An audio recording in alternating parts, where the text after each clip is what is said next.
आता पेट्रोलचा खर्च विसरा, घरी आणा इलेक्ट्रिक स्टायलिस्ट इलेक्ट्रिक गाडी। 100% भारतीय बनावटीची इलेक्ट्रिक्स ईव्ही इलेक्ट्रिक गाडी आता उपलब्ध। 5 वर्षांची वॉरंटी, आकर्षक कलर्स आणि स्पोर्ट्स डिझाइन। एकदा चार्ज करा आणि 100 ते 140 किलोमीटर पर्यंत रेंज।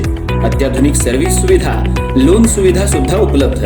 आजच भेट द्या साई मोटर्स, किसान चौक, इचलकरंजी। संपर्क 93 73 27 57 52 किंवा 0230 299 77 66। नो पेट्रोल नो टेन्शन, इलेक्ट्रिकचा स्मार्ट पर्याय।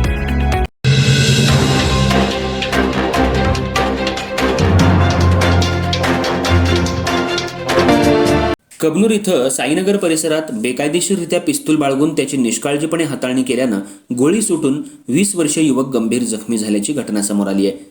या प्रकरणी शिवाजीनगर पोलीस ठाण्यात निलेश निशिकांत कांबळे वय 20 राहणार कोल्हापूर रोड साईनगर कबनूर तालुका हातकणंगले याच्या विरुद्ध गुन्हा दाखल करण्यात आलाय। कबनूर इथं काल दुपारी 1:30च्या सुमाराला कोल्हापूर रोड इथं शुभम सूर्यवंशी याच्या घराजवळ मोकळ्या जागेत ही घटना घडली।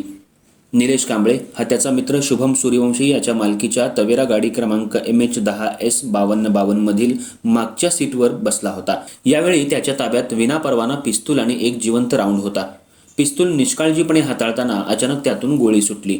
ही गोळी त्याच्या डाव्या हाताच्या मधल्या बोटातून आरपार जाऊन डाव्या कानाच्या मागच्या बाजूला डोक्यात घुसली।